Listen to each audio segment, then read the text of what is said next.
Good evening and welcome to the Wednesday episode of the Hog Talk podcast, presented to you by Vision Exteriors, live from the Sterling Soap and Roastery Studios. We're part of the Believe and Buzz Radio Network, where you can hear us on 106.7 each week in Central Arkansas. All live shows are presented to you by Arkansas Brewing Company in downtown Ozark. I am Porter Hayes, and alongside of me is Adam Hall, and we're brought to you by Bet Online. Basketball fans, it is the time of year again. The NBA is back from opening tip-off to buzzer beaters. BetOnline has you covered with the best odds, biggest promotions, and live in-game betting on all your favorite teams. And it's not just the NBA. BetOnline has odds on everything from football, MLB playoffs, NHL to political props. Head to the website today, get on the action, and do not forget to use the promo code BLEAV. BetOnline, the game starts here. Very, very important week, Adam, for the Razorbacks. One, you can't go to Starkville and drop a game to Mississippi State. And two, the Coach Cal era at Arkansas begins this Friday. I know it's exhibition, but it's hard. It's weird. I would really like to know the overall. What is your overall thoughts of just the fan base in the athletic program? Because you see where the football program sits, better than what we expected, but still coming off of that disappointing loss, going into a game where you're playing a Mississippi State team that it's not a lock to win, but then the day before you have the Kansas exhibition. So it's kind of a mixed bag of emotions for Razorback fans this week. It's one of those things coming off the loss. I think everybody's still, for the most part, in good spirits. It's kind of like I look at a lot of the comments and posts and whatnot that we see, kind of relate that to customer complaints, whether it be a review online or in the store or whatever.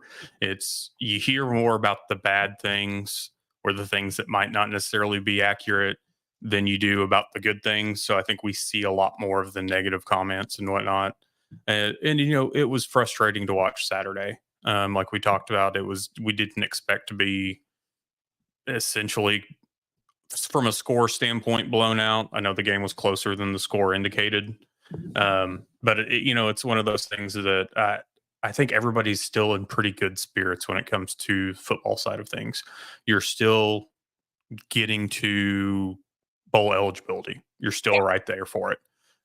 You've matched your win total from last year already, and you've still got 5 games to go. So you're in a decent spot.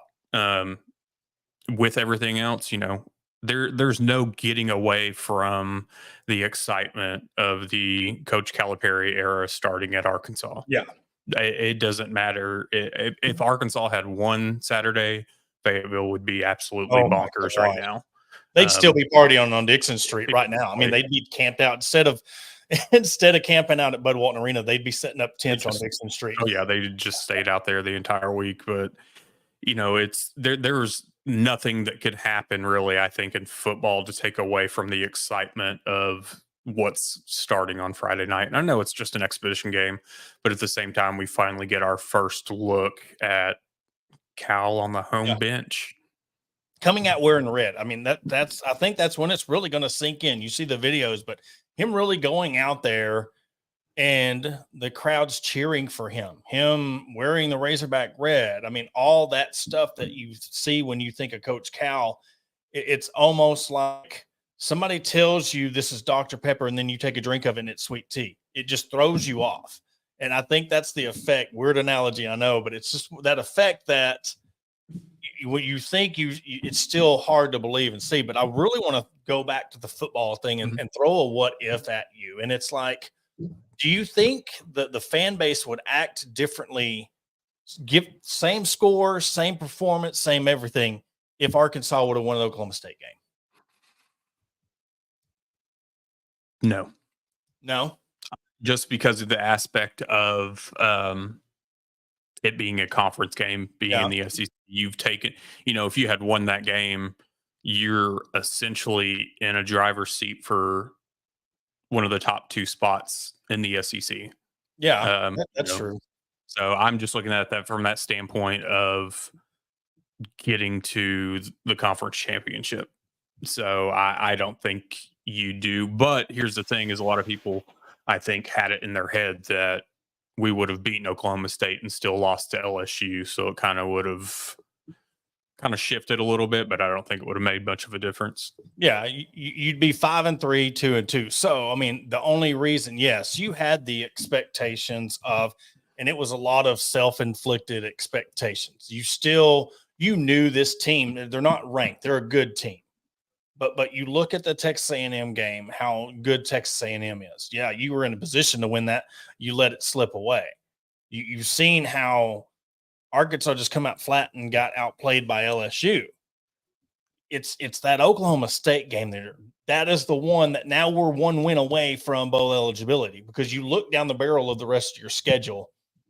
Yeah, you got Mississippi State. Now you win that one. You have to win the La Tech game, because, I mean, I'm just looking at the rest. You have to win that La Tech game because you still have Ole Miss, Texas, and Missouri left on the schedule.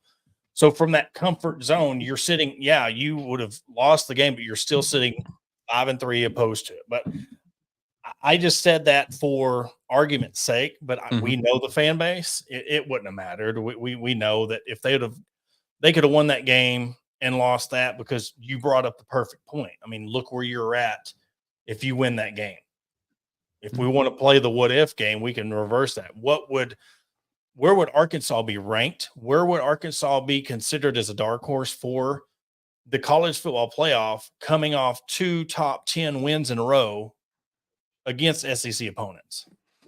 I think seeing what we've seen so far, the way the top 25 has shifted, if Arkansas had done that, and kind of some of the teams that have stayed stagnant with their where they've sat in their rankings, I think you would have seen us top 15 immediately. And, reason being, we've seen some of these teams in the 15 to 25 that haven't moved, even though they may have won handily, or just with some of the shifting on the front end, the back end's just kind of sitting. So I feel like if you came in with 2 top 10 wins, yeah, you would have been projected to, in my opinion, right at probably 15, just because you do or did have 2 losses at that time. And I think, you're looking at college football, NIL, transfer portal, and stuff. And this right here is exactly why Ohio State spends 20 million on their team. You're having teams spend way more, because think about Taylor Green's banged up. He's not 100%. Jackson's not 100%. So now you throw all your NIL money at these 2 players, your quarterback and your running back. But now look what happened. It's not like basketball where you can fund 8 to 10 guys on a basketball program. Your top 5 are out. Well, you still have 4 or 5 stars coming right behind them. You're sitting there with Singletary and now Hill, I'm assuming, and Braylon Russell when it comes to the running back situation, which they're going to really rely on Braylon Russell, which he's a back. I mean, he's a hell of a back. It's just, I want his speed. You've seen that you're not able to hit those holes the way that Jackson's been able to get the corners and find the spacing, but he's a bell cow.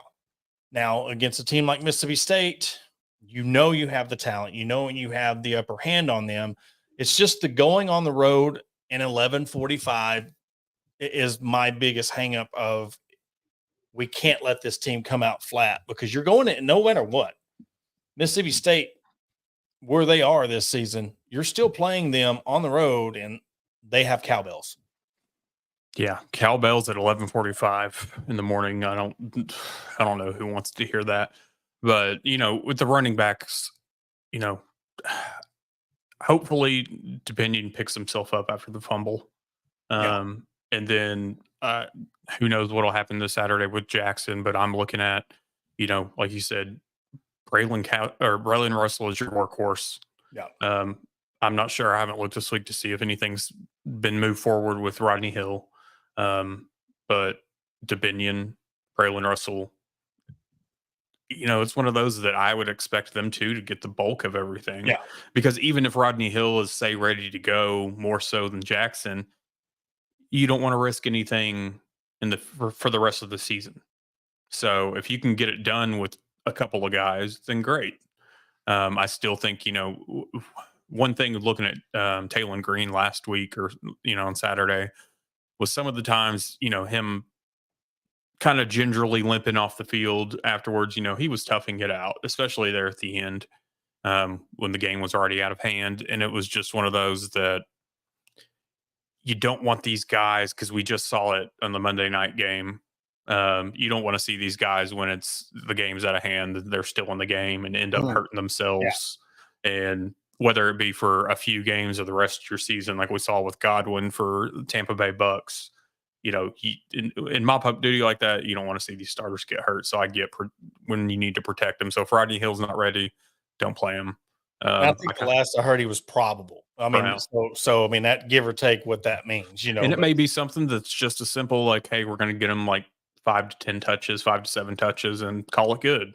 Yeah. And when you have the luxury of having a stable of running backs, you can do those things. Well, you're not going up against a top 5, top 10 team this time.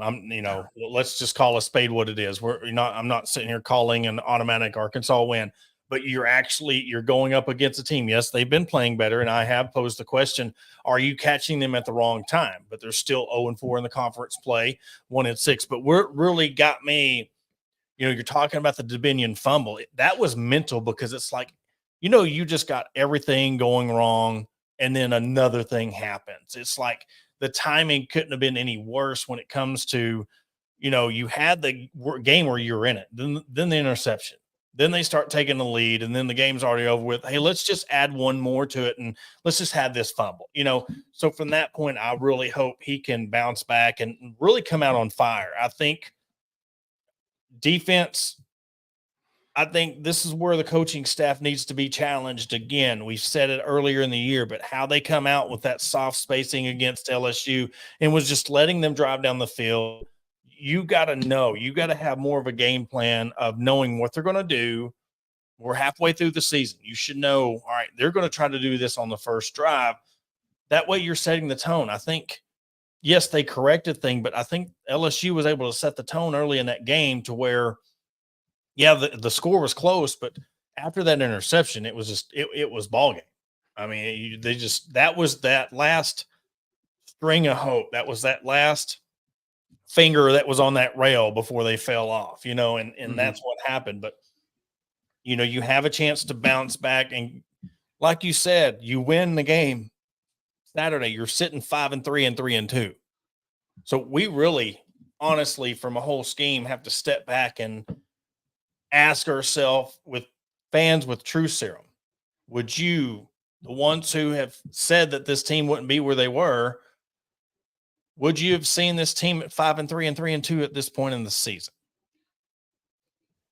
And let's go, the true serum side of things, because that's one of those. I know that we've talked week to week, like where we kind of grade and judge, Arkansas as what their record is, not what our preseason predictions were. But I think we see too often that it's like when things go bad, oh, I've been saying this, I've been saying that. When things are good, oh, I've been saying, it's just this back and forth, and just stop trying to be right and just tell us what you really think's going on. I think that anything, I was looking up here, Mississippi State has a bad defense. Yeah. So you need to just go out and lay the hammer on them offensively. I think this is a game that you can say open things up or whatever, whether you trust your quarterback to do so. I think this is a game you just throw everything at Mississippi State, because why not? If you've got a team that is this bad defensively, throw it all at them. Mix everything up, come at them different ways, because maybe you'll find something that works that you hadn't tried yet that you can use in the last 4 or 5 games. Yeah, they as a total, they've given up almost 449 yards per game, 250 through the air, and they're giving up 192 yards per game on the ground.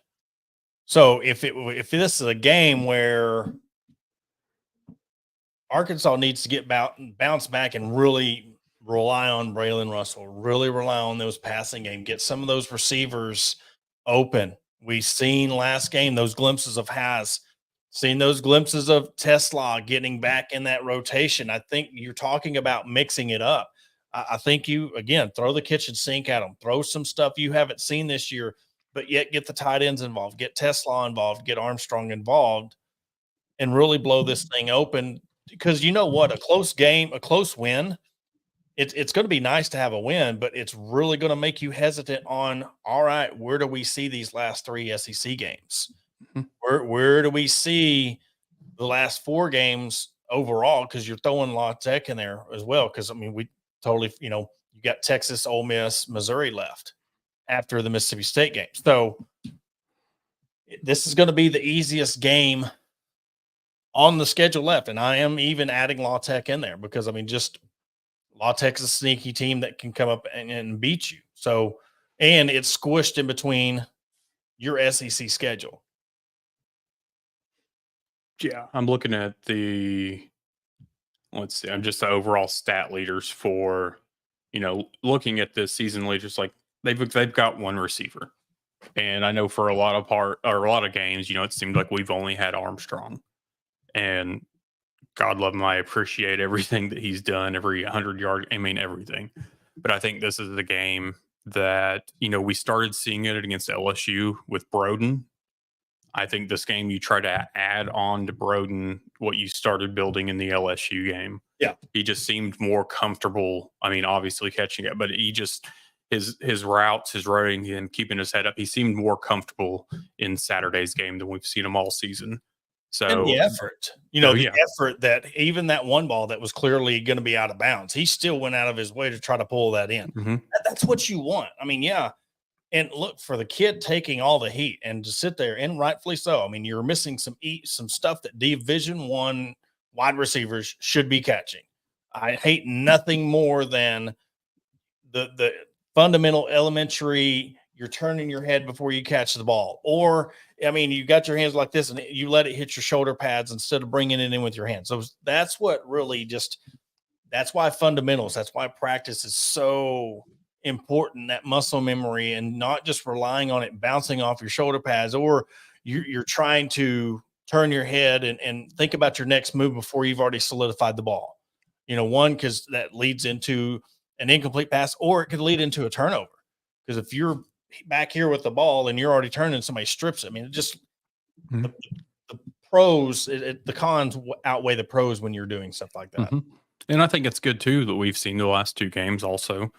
Taylon's passing has been more accurate, and yes, the receivers are still doing a damn good job catching it, but his throws have just been more accurate. It's not been as high or behind or even low at times. He's actually been, especially those slants across the middle, he's actually been leading them or hitting them in the numbers. And, it's taken this many games for that to finally kind of soak in a little bit. But, this is the time that's starting to work for you. You've got Broden that's starting to pick things up in the game. So let's start seeing a Satania or a Tesla get a little bit more involved deep. We've already seen it against Texas A&M with Tesla, and we've been talking all season and even beforehand. Your blueprint for Satania is Joe Adams. So get something going to that aspect, that it's not always just hoping that Satania is open deep. I mean, just get creative with him because he's got the speed for it. Yeah, and that's why the run game is so important. When you look at the LSU game, you weren't able to get the run game going, so you couldn't afford a deep shot downfield if you couldn't count on your run game to get you 4 or 5 yards, 3, 4, 5 yards, and that, because then all of a sudden you're looking at 3rd and long or 3rd and behind, 3rd and 11, 3rd and 12. That's where Braylon Russell comes in, and if you could get 3 to 4 yards on first down, you have the ability. Now you can take a shot, or if you have 3 yards, it's 3rd and 3, and you're on the Mississippi State 30-yard line. You can trust Braylon to get you those 3 yards or 2 yards or 1 yard. If you can't get your running game going, now you really have to rely on either a deep shot out or your slot, get those slants. But to your point about Taylon Green, the fact that he had to change his whole game of being a pocket passer in that game and was poised, was under control, Now, until the depth of the D line got a hold of the O line, of course we seen what happened. But into the heat of the game before the interception, he was poised, he was in control, and he was doing exactly those things you said. So if he has time, like you said, if you got the run game going, let him be that pocket passer and not try to make plays with his legs and just sit back there and throw. Because again, when you look at the schedule you have coming up with Texas, Ole Miss, Missouri, SEC only, because I'm looking at the pressure, the defensive line, you're going to need those game reps to be that pocket passer, because if you sit there and just try to rely on your legs, you see what happens when you have a team like Texas A&M coming after you and you don't have any time to get out of the pocket. You just, or your first instinct is to run it up the middle. You sit there in the pocket, you find your open receiver, and you throw it. And I know some of our predictions obviously aren't the best, folks, so take it for what it's worth. But in this game, I would take Arkansas at 6.5. I think that they're going to clear that. I think honestly, it's probably going to be a 10 to 17 point win, probably more in the 14 to 17. I would take the under, though. I don't know if they're going to score combined 58 points. No, I don't think so, because I think Arkansas can get close to 30 or in the 30 range. I don't think Mississippi State will put up 20 plus. I don't think so either. I mean, you look at, I mean, let's take, and again, we're playing this what if game. You could damn near wipe off a touchdown because the interception right there deep in territory. I mean, what they earned. Yeah, they ran it in. I'm just talking about, if you really want to look at the defense, what they did, take away that possession in deep in Arkansas territory. I mean, that's 20 something points, 27 points that you gave up to LSU. And now I know the SEC's drunk, and we might, I mean, there's a possibility Mississippi State can put up 40. It's a possibility. We've seen crazy things, but what I know with this defense, that's why you come out and set the tone. Yeah, I don't see them scoring over 21 points. I don't. 20 most, maybe 17, but I don't see them having a heyday on this defense, because I know T. Will. I trust in him he's not going to be slighted. And if he feels like he's got something to prove, and we're calling it him to be, and we say judge the team on what they are, I'm going to judge him on thinking that he's one of the best defensive coordinators, if not one of the best assistant coaches in the country. You kind of got to hold him accountable for that drive, but yet kind of everything else that went in that defensive game. I think he bounces back. I think he really gets this team ready to play. And I think too, that adds to it is, I feel like this team performs, and I know some people aren't going to like this, a bit better away from Fayetteville. So it is what it is, but I'm calling it to be a Arkansas by double digits. Yeah, I hope so, because I mean, because you just look at those little caveats, those stats. I mean, you win, you are now 5-3, 3-2, and you're 2-1 away. That looks really good compared to what you were last year. That puts Sam Pittman, at 5-3 overall. And it's one of those things that you're 3-2 in conference. You have to win this game. You have to. But you also, listen, you also got to win another one of those games coming up. You got to either beat Ole Miss, Texas, or Missouri. And I'll pose you another question. If you could only pick one of those remaining games to win, which one would you choose? Is this what I think will, or what I just want? I'm saying if you want, and we're looking at Ole Miss, Texas, or Missouri, which game of those would you want to win? I know a lot of folks are going to go with Texas because of the history, but I want to smack Missouri in the mouth, and I can't come off of that until we do. Because it's one of those things, because Texas is ranked so high, and they have to, in the CFP last season, doing what they've done. It's one of those things that I want Drinkwitz shut up. I want every Razorback fan, every Razorback player to be smoking a cigar after that game. Because you think about it, it's almost what we led the show with. You think about would you take the Ole Miss win if in the LSU loss, and you're like, man, they'd still be pissed off. You could win against Texas and Ole Miss, and if you lose that game, it's going to be like, see, we just can't beat them. We lost another year where we lost to A&M and Missouri. Yeah, of course, it'd be a little bit sweeter because you're more winning on a winning trend, but no, you have to. If you want to salvage the season, and if I'd pick, I'm with you. I don't think how you can go, and I'll ask that question tomorrow. So if you're listening, think about it. If you could, other than the Mississippi State game, past that, if you could pick one SEC game left to win, which one would you pick? And I think it's going to be, like you said, a half-half, 50-50 Texas, Missouri on that. Mm-hmm. And when I look at it too, it's like at some point, not even just like the losses that have happened to Missouri, but let's couple that with some of the recruiting losses also. Let's couple that with the billboards that Eli has put in the state of Arkansas, welcoming his new recruits to Mizzou. Like the whole thing, all the shenanigans. I'm just tired of it. Like he honestly reminds me of Darth Weiser in Spaceballs. Yeah. I mean, that's just what I feel like I'm looking at when I listen to him. I don't know if you noticed this. We're going to wrap things up with basketball real quick, but did you notice that Tyson sponsors Missouri? Mm-mm. I don't know if this was an SEC thing, but before the game, the Missouri game, Tyson popped up on the screen.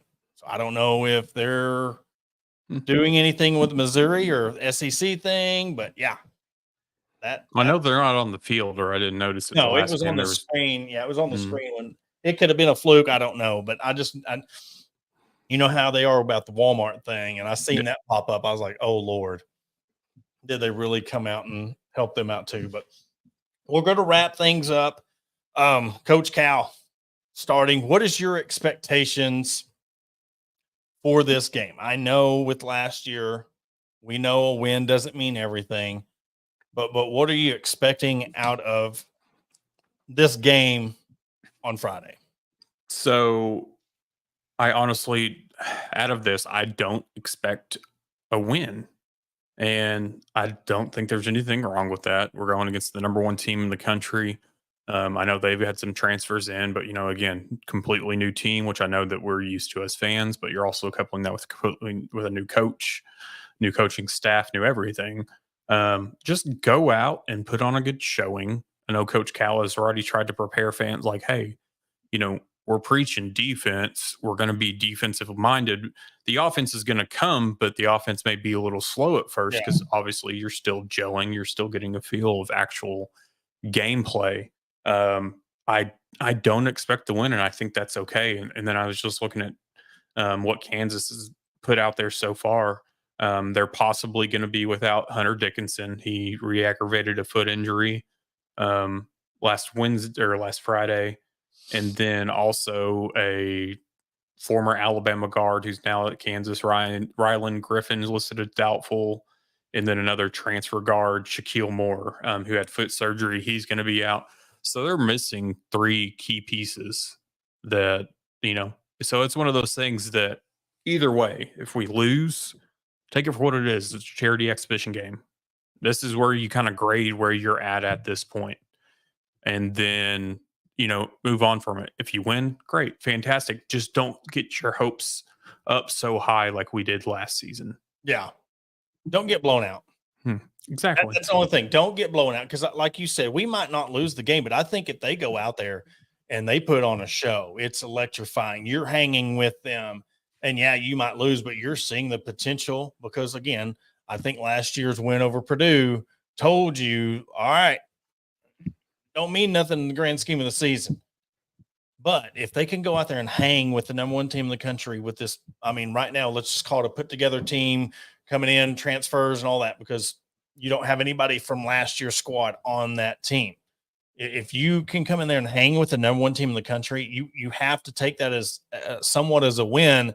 but don't get blown out. I think you need to make this an exhibition. You need to make this where it's fun, and don't put too much on yourselves. Just don't get blown out. Yeah. I kind of look at this one as a precursor for the TCU one on November 1st in Dallas. I think the TCU one will see a little bit more things put together. You know, let's work on some things from the Kansas game, button up some things to get ready, because then 5 days later, after that TCU game, you've got your first game of the regular season. Your second game of the regular season, you're playing Baylor.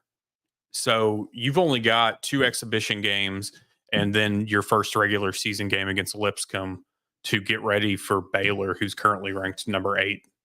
So it's one of those things that you kind of have to be ready pretty quickly. What year was that they went to Texas? Oh, it was 23. Got blown out in the Got exhibition. blown out. Yeah. And then you got blown out, and then you end up going, yeah, that was the year you went 22-14, 8-10. But you see what happened at the end of the season. I mean, you end up going 13-3 at home, and I believe, let me see, Was that the Elite 8 or Sweet 16? that was the you got that the year they got beat by UConn in the Sweet 16. Yeah. And they got blown out in that game by 20. But that's the year you beat Kansas. Crazy enough as that seems, you know. But no, I hope for a good year. We're going to talk more about both the games when we come back to Sunday night. Hopefully football team gets back on track. But yes, fans, as long as they don't get blown out, if they lose, let's not, you know, start the whole let's fire Cal, because we know the Kentucky fans are going to be looking at every single loss. Don't worry about it. They can barely fill out a Robert Morris size arena when they play on their scrimmage. So we're going to be all right there. But big picture, exhibition does not count in the regular season record, but really want the football team to get on back on track, because that would make it for a perfect weekend. Absolutely. And everybody just needs to get prepared, because the SEC needed a basketball rivalry, and it's here, and it's going to get ugly, and it starts this weekend. I'm telling you, the clock, as soon as football season's over with in January, you play that game in February.